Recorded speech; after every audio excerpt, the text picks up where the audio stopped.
کیونکہ ظاہر وہ علی اعلان حرام کام کر رہا ہے، برے کام کر رہا ہے، اور ہم دیکھ ہی رہے ہیں اپنے معاشرے میں، اطراف میں جو خبریں ہم دیکھتے ہیں، جو آتی ہیں ہم تک رپورٹس، تو یہی کہا جا رہا ہے کہ دو بہنوں کو، اچھا دو بہنوں کا یہاں کوئی بھی سوال پوچھے تو دو بہنوں کا تو کلام پاک میں ذکر آیا، اب لوگ کہیں گے پھپھی بھتیجی اور خالہ بھانجی کیوں نہیں اس کا ذکر، تو یہ حدیث میں نبی کریم صلی اللہ علیہ وسلم نے اس میں اضافہ فرمایا، پھپھی بھتیجی اور خالہ بھانجی کو بھی ایک ساتھ نکاح میں اکٹھا نہیں کر سکتے، ٹھیک ہے؟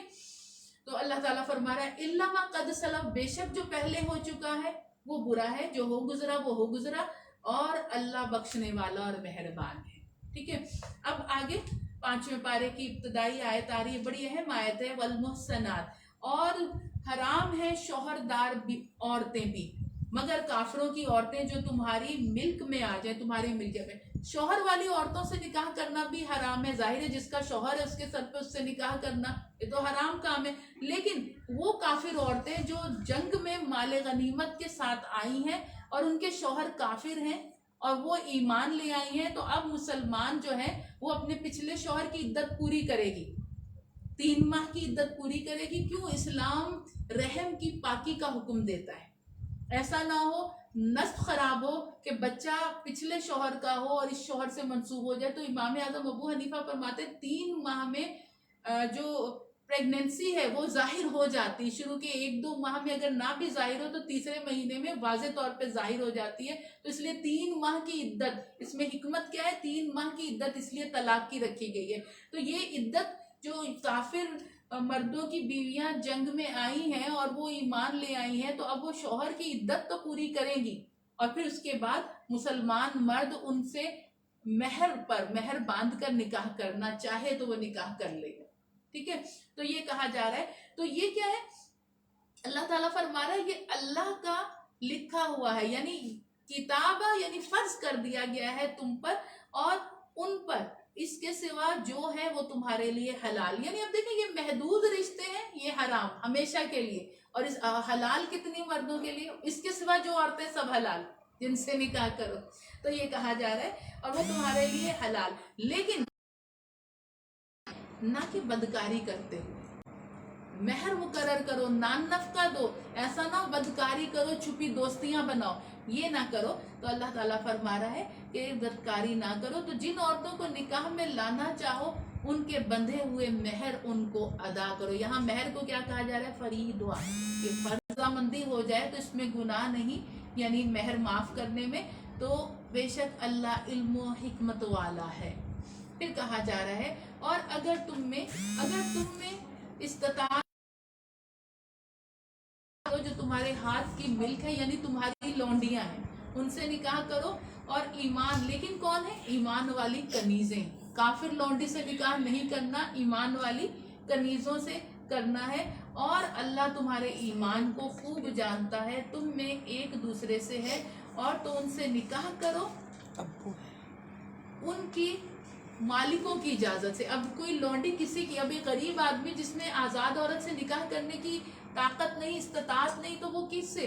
کسی اور، اس کے پاس تو لونڈی نہیں ہوگی تو وہ کسی اور کی لونڈی سے نکاح کرے گا، اور اسی طرح اس لونڈی سے جب وہ نکاح کرے گا تو اس کے مالک کی اجازت سے، اگر مالک کہے گا کہ مجھے اس کی حاجت نہیں تو تو نکاح کر لے، تو نکاح کر لے گا، تو ان کے مالکوں کی اجازت سے نکاح کرنا، حسب دستور ان کے مہر انہیں دو، اور کیا ہے؟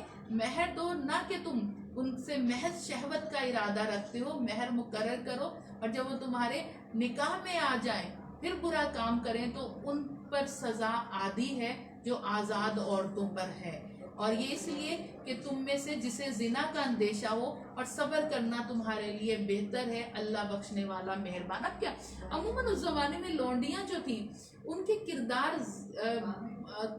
کچھ اچھے نہیں تھے، کچھ اچھی بھی تھی لیکن کچھ نہیں بھی کرنا چاہتی تھی، ان کے آقا ان سے الٹے سیدھے کام کرواتے تھے، مردوں کو بلواتے تھے، وہ نہیں بھی چاہتی تھی، بعض سے کرواتے، بعض کردار کی ایسی تھی، تو کہا اگر لونڈی سے نکاح کر لو، لونڈی بدکاری کر رہی ہے تو کیا ہے کہ اس کی سزا بھی آدھی ہوگی آزاد عورت سے، لیکن یاد رہے ذہن میں کہ ابھی سزا کا حکم سورہ نور میں آئے گا، ٹھیک ہے نا؟ ابھی سزا مقرر، اس دور میں، اس زمانے میں جو سزا ہوگی، جو لوگ دیتے ہوں گے عورتوں کو اس کام پر، اس سزا کا ذکر کیا جا رہا ہے جو بھی اس وقت کے حاکم مقرر کرتے ہوں گے۔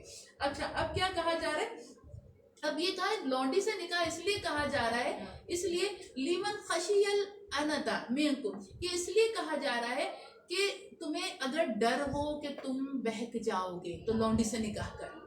اگر دیکھیں نکاح کرنا کس صورت میں فرض ہو جاتا ہے، جب زنا کا خدشہ غالب آ جائے کہ مجھ سے زنا ہو جائے گا، اس وقت نکاح کرنا فرض ہو جاتا ہے، ٹھیک ہے۔ تو یہی کہا جا رہا ہے کہ اگر تمہیں ڈر ہو تو کیا ہے، تم جسے زنا کا اندیشہ ہو وہ نکاح کرے، لیکن تمہارا صبر کرنا تمہارے لیے بہتر ہے، اللہ بخشنے والا مہربان ہے، یعنی صبر کرنا زیادہ بہتر ہے۔ اب آگے اللہ تعالیٰ اس میں فرما رہا ہے،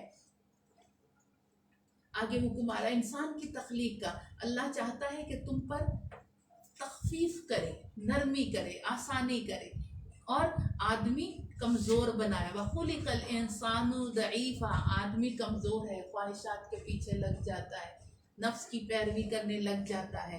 اب ایک بڑا اہم حکم آ رہا ہے، کہا جا رہا ہے اے ایمان والو آپس میں ایک دوسرے کے مال باطل طریقے سے نہ کھاؤ، مگر یہ کہ کوئی سودا تمہاری باہمی رضامندی کا ہو، اور اپنی جانیں ہلاکت میں نہ ڈالو، بے شک اللہ تم پر مہربان ہے۔ یعنی کہا جا رہا ہے ایک کاروبار میں ہوتے ہیں نا، کوئی ایک بڑا شارپ ہوتا ہے پارٹنر، تو وہ کیا کرتا ہے، وہ دوسرے کا مال ہڑپ کر جاتا ہے، یہ اتنا نقصان ہوا اتنا نقصان ہوا، نہیں، آپس میں باطل طریقے سے ایک دوسرے کے مال نہ کھاؤ۔ ہاں کوئی سودا تمہاری ذاتی رضامندی کا ہوا ہو تو وہ ٹھیک ہے، اور اپنی جانیں ہلاکت میں نہ ڈالو، بے شک اللہ تم پر جب اللہ مہربان ہے تم آپس میں ایک دوسرے پر مہربانی کرو، اور جو زیادتی کرے گا تو ہم عنقریب اسے آگ میں داخل کریں گے۔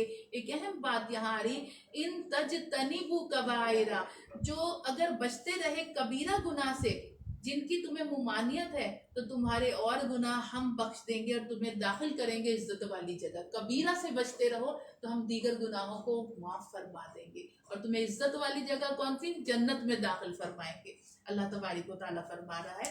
اور پھر کیا، اب دیکھیں یہاں یہ بھی ایک بڑی اہم بات ہے کہ مرد اور عورت، اگرچہ اللہ تعالیٰ فرماتے ہیں نا الرجال قوامون علی النساء، مرد کو عورت پر حاکم یا قوام یا افسر بنا دیا گیا، لیکن یہاں کیا بات ہو رہی ہے کہ مردوں کی اس کی آرزو نہ کرنا جس پہ اللہ نے تمہیں ایک دوسرے پر بڑھائی دی، مردوں کے لیے ان کی کمائی سے حصہ ہے، جو عمل کر رہے ہیں جو نیکیاں کر رہے ہیں ان کا حصہ ہے، اور عورتوں کے لیے ان کی کمائی کا حصہ ہے۔ عورتیں جو نیکیاں کریں گی ان کو وہ ایز اٹ از حصہ ملے گا، مرد کو ایسا نہیں کہ عورت کو آدھا ملے گا مرد کو پورا ملے، نہیں، نیکیوں کا اجر ایک جیسا ہی ملے گا چاہے مرد کرے یا عورت۔ کیا کہتے ہیں اس پر علماء کرام سے سوال ہوتا ہے نا کہ اگر کوئی عورت شوہر نہیں نکالتا مال سے خیرات صدقات، عورت اس کے مال سے نکال لیتی ہے، اپنے خرچ سے نکال لیتی ہے، تو اس میں عورت کو بھی اجر ملے گا مرد کو بھی، کیونکہ کمائی اس کی ہے، ٹھیک ہے نا۔ تو یہ کہا جا رہا ہے کہ حصہ ان کا ہے، اور پھر اللہ فرما رہا ہے ہم نے سب کے لیے مال کے مستحق بنا دیے ہیں جو چھوڑ جائیں ماں باپ اور قرابت والے، اور وہ جن سے تمہارا حلف بندہ ہے، اور انہیں ان کا حصہ دو، بے شک ہر چیز اللہ کے سامنے ہے۔ کہا ہم نے اب یہاں کیا، ہم نے تمہارے ولیوں کو رشتہ داروں کو تمہاری وراثت میں حصے دار بنا دیا ہے، ولدان یعنی والدین، اقربون قرابت والے رشتہ دار، اب کیا ہے یہ حلف بند چکا ہے، اور تم ان کو ان کا حصہ دو، اور اللہ کی نگاہ قدرت میں ہر چیز ہے، یہ یوں بھی کہ اللہ ہر چیز پر تمہاری گواہ ہے، ٹھیک ہے۔ اب کیا کہا جا رہا ہے، اللہ تعالیٰ آگے فرماتا ہے الرجال قوامون علی النساء، افسر ہیں، مرد افسر ہیں عورتوں پر، اس لیے کہ اللہ نے ان میں ایک کو دوسرے پر فضیلت دی۔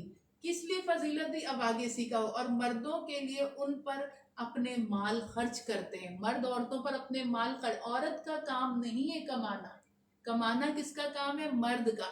مرد پر دیکھیں دوہرا ذمہ داری، لڑکے ہوتے ہیں تو ان کو وہ کیا ہے، اب آگے چل کے اس نے جب کمائی میں لگا تو اس نے ماں باپ کو دیکھنا، بہنوں کو دیکھنا، پھر اس کے بعد اس کی شادی ہوئی تو پھر اور ذمہ داری، بیوی کو دیکھنا، پھر بچوں کو دیکھنا، یعنی عورت تو آزاد ہوتی، گھر میں ہے تو باپ خرچ کر رہا ہے، بھائی خرچ کر رہا ہے، شوہر کے پاس آئی تو شوہر خرچ کر رہا ہے، بیٹا خرچ کر رہا ہے۔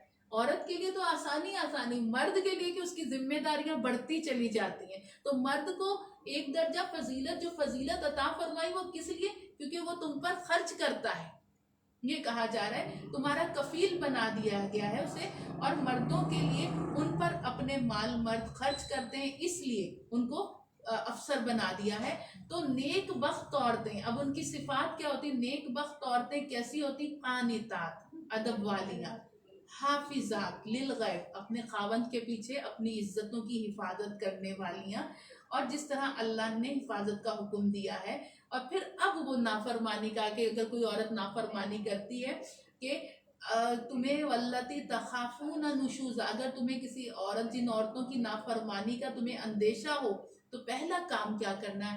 فَاعِذُوهُنَّ، تو پہلے واعظ کرو، نصیحت کرو، ان کو سمجھاؤ. عموماً مرد کہتے ہیں کہ اس فیملی میں مت جاؤ، وہاں کے مردوں کی نظر صحیح نہیں، یا بعض مرد کہتے ہیں کہ وہ کہنا نہیں چاہتے، ان کی غیرت کا یہ تقاضا ہوتا ہے، وہ منع کرتے ہیں بیوی کو. اب بیوی بھی آ جاتی دو بدو کہ کیوں نہ جاؤں، ہے نا، ایسے ہوتا ہے. تو وہ مرد اب اس بات کو بولنا نہیں چاہتا، اس کی غیرت نہیں مناسب سمجھتی کہ وہ کہے کہ بھائی اس گھر کے مردوں کی نظر میں نے دیکھی وہ صحیح نہیں ہے، تمہارا جانا میری غیرت کا تقاضا، تم نہیں جاؤ. تو اب کیا کہا جا رہا ہے؟ فائزو، پہلے انہیں واز کرو، سمجھاؤ، نصیحت، ڈائریکٹ مار پیٹ نہیں کرو، سمجھاؤ.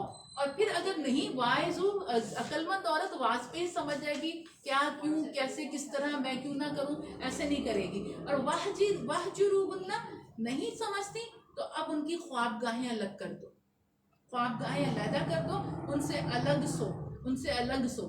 اگر اب بھی اس پر بھی نہیں سنبھلتی کہ خوابگاہ علیحدہ کر دی، تو تیسرے نمبر پہ وَضْرِبُوهُنَّ، اب ان کو ضرب لگاؤ.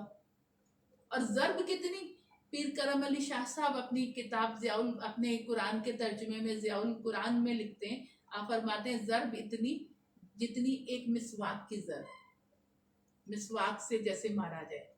بھیڑ بکریوں کی طرح ہڈی پسلی نہیں توڑنی، یا سر نہیں پھاڑنا، یا ٹانگ نہیں توڑنی، مسواک کی ضرب. دیکھیں عورت سمجھدار ہوگی تو وہ اس بات پر سمجھ جائے گی، واہجروہن پر سمجھ جائے گی، خوابگاہ علیحدہ کرنے کے. نہیں سمجھنے والی تو مار پیٹ پہ بھی نہیں سمجھے گی، ڈھیٹ ہوگی، نافرمان ہوگی، بدکار ہوگی تو وہ مار پیٹ پہ بھی نہیں سمجھے گی، جتنا مرضی مارو. تو یہ کہا جا رہا ہے کہ ان سے کیا ہے؟ وَضْرِبُوهُنَّ، انہیں مارو. اور پھر اگر وہ تمہارے حکم میں آ جائیں تو اب ان پر زیادتی کی راہ تلاش نہ کرنا. اگر وہ سنبھل گئی ہیں، مان گئی ہیں، تو زیادتی کی راہ تلاش نہ کرنا. بے شک اللہ بڑا ہے، اللہ بھی تو تمہیں معاف کر رہا ہے، تو تم اپنی بیوی کو معاف کر دو، تم اپنی عورت کو معاف کر دو، وہ بھی تو بڑا ہے، تمہاری کتنی خطائیں معاف کرتا ہے. تو یہی کہا جا رہا ہے، اس میں اس چیز کا ذکر ہو رہا ہے. اب آگے کہا جا رہا ہے وَلَا تُشْرِكُوا بِهِ شَيْئًا، اور نہ شریک ٹھہراؤ اللہ کے برابر کسی کو. وَبِالْوَالِدَيْنِ احسانا، اور والدین کے ساتھ بھلائی کرو، رشتہ داروں اور یتیموں اور محتاجوں اور قریب کے ہمسائے. وَجَارِ ذِی الْقُرْبَى، قریب کے ہمسائے، رشتہ دار، یا یوں کہیں اس کو ہم یہ کر سکتے ہیں رشتہ دار ہمسائے، پڑوسی، ٹھیک ہے. اور وَجَارِ الْجُنُبِ، اور غیر ہمسائے، دور کے ہمسائے، وہ یعنی جو رشتہ دار نہیں ہیں. اور کروٹ کے ساتھی یعنی بیوی یا پھر بزنس پارٹنر. تو کہا جا رہا ہے اور راہگیر، وابن السبیل، اور راہگیر اور اپنی باندیاں. اور بے شک اللہ کو پسند نہیں آتا کوئی ترانے والا اور فخر کرنے والا. یعنی ان رشتوں پر وہ سختی نہ کرو، ان کے ساتھ کیا کرو؟ نیکی کرو. اور جو بخل کرتے ہیں اور اوروں کو بھی بخل کا کہتے ہیں، اللہ نے جو انہیں فضل سے اپنے دیا، تو اللہ تعالیٰ فرماتا ہے ایسے کافروں کے لیے ذلیل و رسوا کرنے والا عذاب ہے.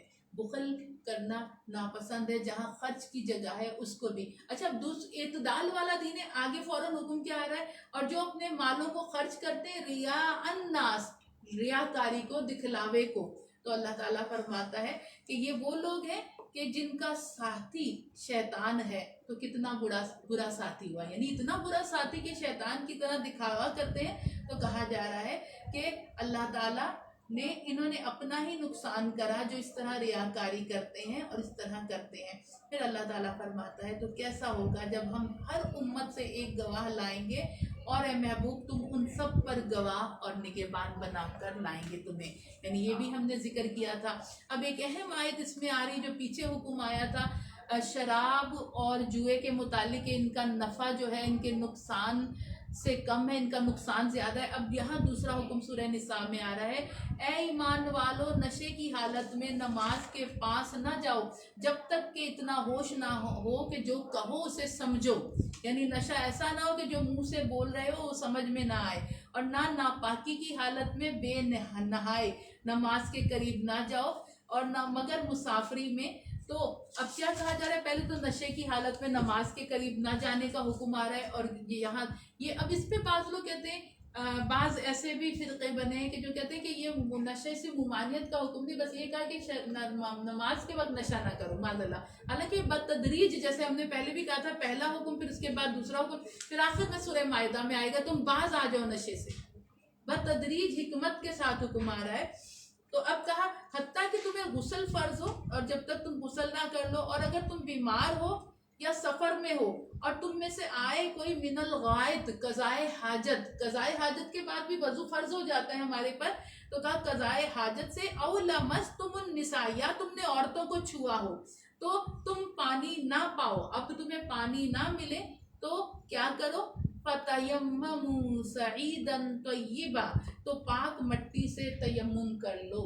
غسل، قضائے حاجت، کسی بھی صورت میں کیا کرنا ہے؟ اب پاک مٹی سے تیمم کرنا ہے. اور تیمم کے 2 رکن ہیں. ایک تو پہلے نیت ہے، نیت تو ہوتی ہے، پھر اس کے بعد نیت کرنے کے بعد کہ یہ تیمم میں مٹی سے کر رہی ہوں اللہ کی نماز یا عبادت کرنے کے لیے، پاکی حاصل کرنے کے لیے. پھر اس کے بعد کیا کہنا ہے؟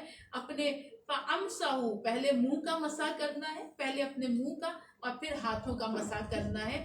بے شک اللہ معاف کرنے والا اور بخشنے والا. یہ 2 رکن ہے. نیت کے ساتھ ان 2 رکن کو ملا لیں، یہ تیمم ہو گیا اور پاکی حاصل ہو گئی.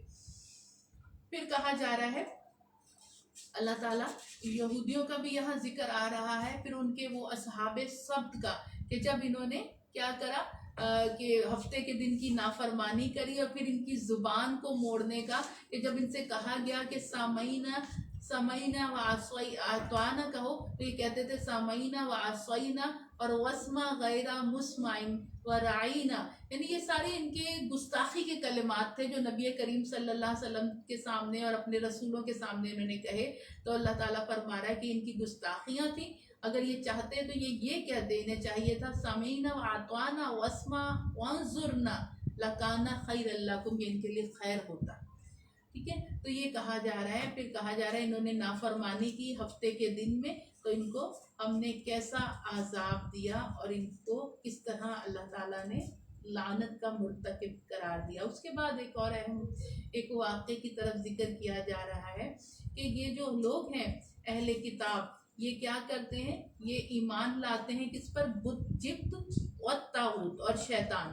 یعنی ان کے پاس مشرکین مکہ کا ایک سرداروں کا ایک قافلہ گیا، کہا کہ تم بتاؤ ہمیں کہ تم تو اہل کتاب ہو، تمہارے پاس تو علم بڑا وسیع ہے، یہ بتاؤ کہ محمد صلی اللہ علیہ وسلم حق پر ہیں یا ہم. تو بحیثیت اہل کتاب ہونے کے انہیں تو چاہیے تھا، کہتے کہ حضور نبی کریم صلی اللہ علیہ وسلم نبی برحق ہیں. انہوں نے کیا کہہ دیا کہ تم صحیح ہو مشرکین مکہ. اللہ تعالیٰ فرما رہا ہے کہ آپ نے انہیں نہیں دیکھا جنہیں کتاب کا ایک حصہ ملا، یعنی اس سے مراد یہودی ہیں اور ایمان لاتے ہیں بت پر اور شیطان پر، یعنی ان کی بت والوں کی حمایت کرتے ہیں اور شیطان والوں کی، اور کافروں کو کہتے ہیں کہ یہ مسلمانوں سے زیادہ راہ پر ہیں. تو اللہ تعالیٰ فرماتا ہے یہی وہ لوگ ہیں جن پر اللہ نے لعنت کی، یہودیوں پر اللہ نے لعنت کی. اور جسے خدا لعنت کرے تو ہرگز اس کا کوئی دوست نہیں. اس سے کیا متنبع کیا جا رہا ہے کہ مسلمانوں تم ان کو اپنا دوست نہ بنانا، ان یہودیوں کو اپنا دوست نہ بنانا، کیونکہ ان پر تو خدا نے لعنت کری ہے. اور پھر آگے ایک چیز کا اور ذکر آ رہا ہے کہ ان کو اللہ تعالیٰ آگ میں داخل کرے گا. اور کیا ہے کہ جب کبھی ان کی کھالیں، یعنی جو نافرمان ہیں اور یہ یہود ہیں اور دیگر ہیں، جب ان کو آگ میں داخل کرے گا اور جب ان کی کھالیں پک جائیں گی تو ہم ان کے سوا اور کھالیں انہیں بدل دیں گے کہ عذاب کا مزہ لیں. بے شک اللہ غالب ہے اور حکمت والا ہے. یعنی یہ آگ، کھالوں کا پکنا اور کھالوں کی تبدیلی کیوں ہوگی؟ کہ مسلسل آگ میں پکنے کا عذاب. یعنی ایسا ہوتا ہے نا ہمارے یہاں 70% اگر کوئی برن ہو گیا تو اب یہ بچت نہیں، 65 پر بھی نہیں بچتا غالباً نا، 30 پر غالباً بچ جاتا ہے، 30 کچھ ایسے اس پہ بچت ہو جاتی. تو یہاں تو یہ کہ مسلسل وہ اچھا اب وہ 65 یا 70 ہوا تو پھر بس ختم، اب تو اس نے ختم ہو جانا ہے، تھوڑی دیر کے لیے جیے گا. تو اب یہ اس لیے کہا جا رہا ہے آگ میں بار بار کھالیں پکے گی تو یہ نہ سمجھے ختم ہو جائیں گے، جان چھوٹ جائے گی، نہیں، نئی کھال پہنا دی جائے گی، پھر وہ جلے گی، پھر نئی کھال پہنا دی جائے گی، تاکہ مسلسل جلنے کا عذاب ان کو ہوتا رہے. تو اس کا ان کو ذکر کیا جا رہا ہے یہودیوں کے لیے. پھر آگے ایک حکم آ رہا ہے اللہ تبارک و تعالی. اب اطاعت اللہ اور اس کے رسول کی اس کا حکم آ رہا ہے، اور جو اللہ اور اس کے رسول کا حکم مانے تو اسے ان کے ساتھ ملے گا جس پر اللہ نے فضل کیا، یعنی انبیاء اور صدیق اور شہید اور نیک لوگ، اور کیا ہی اچھے ساتھی ہیں. یہ بہت ایک اہم آیت تھی. ایک صحابی تھے حضور نبی پاک صلی اللہ علیہ وسلم، صحابہ صفہ میں سے تھے. تو ان کو نبی پاک صلی اللہ علیہ وسلم کی جو جدائی تھوڑی دیر کی بھی تھی، تو یہ غالباً ان کا نام حضرت صبان تھا. حضور پاک صلی اللہ علیہ وسلم کی تھوڑی دیر کی جدائی بھی صحابہ کرام پہ بہت ناگوار، یعنی ناگوار نہیں، ایک تکلیف اور دکھ کا باعث بنتی تھی کہ ہم اتنی دیر کے لیے بھی چہرہ بددعا ہماری نگاہوں سے اوجھل نہ ہو. تو ایک دن نبی کریم صلی اللہ علیہ وسلم کسی کام سے تشریف لے گئے، کچھ دیر بعد آپ آئے تو دیکھا کہ ان کا چہرہ ایسے ہو گیا جیسے کاٹو تو جسم میں لہو نہیں. تو آپ نے پوچھا کہ کیا ہوا؟ تو کہا یا رسول اللہ صلی اللہ علیہ وآلہ وسلم، آج ہی دنیا میں تھوڑی دیر کی سرکار کی جدائی غلاموں پر برداشت نہیں ہوتی، مطلب ایک سہانے روح بن جاتی ہے. تو سوچ رہا ہے غلام کہ جنت میں کہاں آقا کا مقام محمود اور کہاں یہ غلام، جنت میں آقا کا چہرہ نظر نہیں آئے گا تو کیا حال ہوگا. یعنی آپ سوچیں جنت مل رہی ہے لیکن سرکار کے بغیر جنت میں دل کیسے لگے گا. تو اللہ تعالیٰ نے اس آیت کا نزول فرمایا، جو اللہ اور اس کے رسول کا حکم مانے اور اسے تو ان کا ساتھ ملے گا جن پر اللہ نے فضل کیا، یعنی انبیاء اور صدیقین اور شہید اور نیک لوگ، اور کیا ہی اچھے ساتھی ہیں. اولئک رفیقا، کیسے اچھے رفیق ہوں گے، ساتھی ہوں گے. تو یہ کہا جا رہا ہے یہاں. بہت خوبصورت یہ آیت ہے. پھر آگے اللہ تبارک و تعالیٰ فرماتا ہے، پھر اطاعت رسول کا بار بار اس سورہ میں ذکر آ رہا ہے، آگے بھی آ رہا ہے. جس نے رسول کا حکم مانا بے شک اس نے اللہ کا حکم مانا، اور جس نے منہ پھیرا تو ہم نے تمہیں ان کے لیے بچانے کو نہ بھیجا، آپ کو حفیظ بنا کر نہیں بھیجا. جو کہنا مانتا ہے بے شک وہ اللہ کا، یعنی رسول کا کہنا مانتا ہے تو وہ اللہ کا کہنا مانتا ہے. تو اب کہا کہ ہم نے آپ کو اس پر وہ نہیں بھیجا وکیل.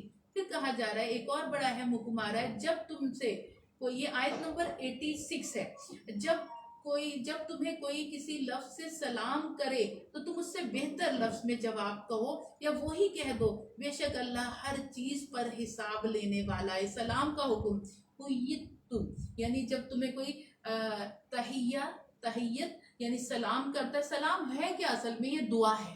دعا، تم پر سلامتی ہو، تم پر رحمت ہو، یہ دعا ہے. تو اللہ تعالیٰ کیا فرما رہا ہے، جب کوئی تمہیں کسی لفظ سے سلام کرے تو تم اس کو بِأَحْسَنْ مِنْهَا، تم اس کو اس سے بہترین لفظ میں جواب دو. کوئی کہتا ہے السلام علیکم ورحمۃ اللہ تو تم کو وعلیکم السلام ورحمۃ اللہ وبرکاتہ. کوئی یہ کہتا ہے السلام علیکم ورحمۃ اللہ وبرکاتہ تو تم یہ کہو وعلیکم السلام ورحمۃ اللہ وبرکاتہ ومغفرہ، یعنی بہترین لفظ میں، یا کم از کم اسی الفاظ میں اس کو لوٹاؤ. تو سلام کا جواب دینا واجب ہوتا ہے. تو یہی کہا جا رہا ہے کہ سلام اب کسی نے کرا تو اس کو بہتر الفاظ میں جواب دو، اور اللہ تم سے حساب لینے والا ہے. یعنی سلام کا جواب بھی نہیں دیا تو حساب. تو یہی کہا جا رہا ہے. اور اس کے سوا اب آگے اللہ تبارک، اچھا اس پر بعض علماء کرام، میں سب کی بات نہیں کری، بعض علماء کرام یہ فرماتے ہیں کہ اگر جیسے ہم کسی کا سلام لے لیتے ہیں، میرا سلام ان کو دے دینا ہے نا، میرا سلام فلاں کو جا کے دے دینا، ہم اس کو لے لیتے ہیں، اب ذمہ ہو گیا، ہمیں پہنچانا ہے. اور پھر اس کو بھی جواب، ایک بہت بڑے بزرگ گزرے ہیں، ان کو کسی نے سلام بھیجا کہ فلاں بادشاہ نے کی طرف سے آیا، اس نے آپ کو سلام کہا اور میری طرف سے بھی آپ سلام قبول کریں. تو وہ فرمایا، جواب کیا دیا، الیکا و الیہ السلام، تجھ پر اور اس پر بھی سلام، یعنی جواب دیا انہیں. ٹھیک ہے. تو یہی کہا جا رہا ہے. اب آگے جو حکم آ رہا ہے قتل عمد اور قتل خطا کا، کہا مسلمانوں کو نہیں پہنچتا کہ مسلمان کا خون کرے مگر کہ ہاتھ بہک جائے. قتل خطا، آپ نے نشانہ گولی لگائی یا تیر چلایا کسی خرگوش کو، شکاری جانور کو، اور بیچ میں کوئی آ گیا انسان، یہ قتل خطا ہے، یہ ارادہ ہے، قتل نہیں ہے، ارادے سے قتل نہیں کرا، تو اسے کہتے ہیں قتل خطا. آپ نے ارادے سے نہیں کرا، ہاتھ بہک گیا، اور جو کسی مسلمان کو، یعنی یہ تو قتل خطا ہے، اور جو کسی مسلمان کو قتل خطا کرے یعنی اس کو ارادہ قتل سے قتل نہ کرے، اور تو اس پر ایک مملوک مسلمان کا، ایک مسلمان غلام کا آزاد کرنا کفارے کے طور پہ، ایک مسلمان، کافر غلام نہیں، مسلمان غلام کا آزاد کرنا ہے، اور خون بہا کہ مقتول کے لوگوں کے سپرد کیا جائے، دیت دینی ہے۔ دیت کیا، 100 نوجوان اچھی نسل کے اونٹوں کی قیمت لگا کے ایک بل پر ایک لمسم اندازہ 2.5 لاکھ روپے، اگر ایک اونٹ ہے تو کتنی بن جائے گی دیت؟ 100 اونٹوں کی قیمت، ٹھیک ہے۔ اور اگر جیسے وہی بات ہم پہلے بھی کہتے ہیں، نامعلوم مقام سے نامعلوم قاتل آئے اور قتل کر کے نامعلوم مقام پر نکل گئے، اور ابھی تک پولیس نامعلوم افراد کو تلاش کر رہی ہے، ایسی صورت میں ریاست دے گی، مقتول کے ورثہ کو ریاست دے گی پیسے۔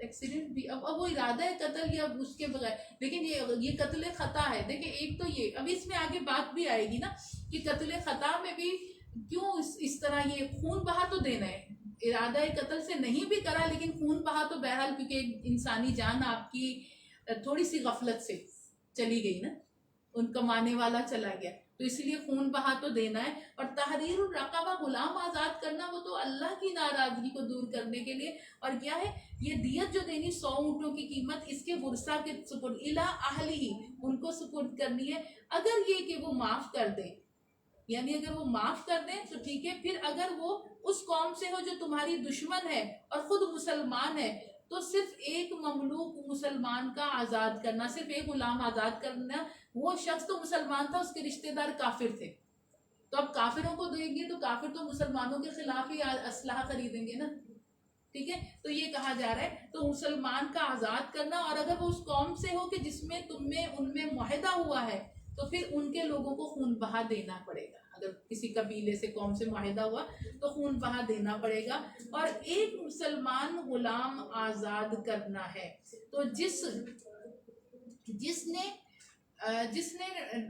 جس کا ہاتھ نہ پہنچے، یعنی جو اتنا نہیں خرچ کر سکتا، اتنا پیسہ نہیں، تو وہ کیا کرے گا مسلمان غلام آزاد؟ تو وہ کرے گا لگاتار 2 مہینے کے روزے متتابعین، 2 مہینے کے لگاتار روزے۔ یہ اللہ کے یہاں اس کی توبہ ہے کہ غلام آزاد کرنا، 2 مہینے کے روزے رکھنا، یہ اللہ کے یہاں اس کی توبہ ہے، اور اللہ جاننے والا اور حکمت والا ہے۔ اچھا، اب جو ارادہ قتل کرے گا، اسے کہتے ہیں قتل عمد۔ اب جو کوئی مسلمان کو جان بوجھ کر قتل کرے متعمدن، یعنی قتل عمد، تو اس کا بدلہ جہنم ہے۔ جان بوجھ کے کسی مسلمان کو قتل کرنا کہ مدتوں اس میں رہے، اور اللہ نے اس پر غضب کیا اور اس پر لعنت کی، اور اس کے لیے تیار کر رکھا ہے بڑا عذاب۔ لیکن یہ یاد رکھیے گا دیت پھر بھی دینی ہوگی، ارادہ قتل دیت دونوں صورتوں میں، یہ ظاہر ہے ایک اس کا وہ لے گئے ہیں کمانے والا۔ تو اب یہ کہا جا رہا ہے پھر اس کے بعد نماز قصر کا حکم بھی آیا اس میں، کہ نماز قصر جو ہے کس طرح کرنی ہے ادا، کہ 4 فرضوں کی جگہ 2 فرض پڑھنے ہیں، 4 فرضوں والی، 3 فرض والی نماز کو ایز اٹ از پڑھیں گے، 2 فرض والی ایز اٹ از پڑھیں گے، سنت موقدہ پڑھیں گے، ہاں، لیکن بعض مفتیان کرام یہ فرماتے ہیں کہ اگر جیسے ٹرین چھوٹنے کا ڈر ہو، کوئی اور خطرہ ہو، سفر ایسا ہو، اور پھر سنتیں جو ہیں کبھی چھوڑ سکتے ہیں، لیکن موقدہ سنتیں پڑھنی ہوں گی، لیکن بہت اس طرح کا خطرہ ہو تو پھر فرض، ٹھیک ہے، لیکن سنت موقدہ کی اہمیت اپنی جگہ ہے، اور وتر واجب وہ بھی نہیں چھوٹیں گے، ٹھیک ہے۔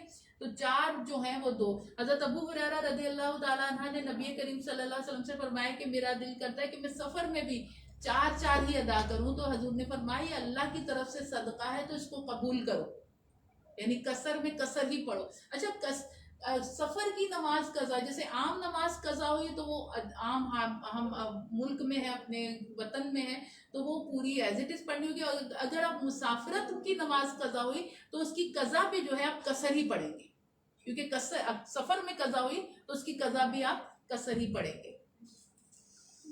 تو اللہ پاک ہمیں نماز قضا کرنے سے بچائے۔ تو اس کا حکم آیا، پھر نماز خوف کا حکم آ رہا ہے کہ اس میں اسلحہ لے کر آدھی فوج جو ہے وہ اپنے سپہ سالار یا جرنیل کے پیچھے کھڑی ہو کے 1 رکعت پڑھے گی، پھر 1 رکعت ان کی ابتدا میں پڑھ کے وہ پیچھے آ جائے گی دشمنوں کے سامنے، پھر وہ والی فوج جس نے 1 رکعت نہیں، وہ امام کے پیچھے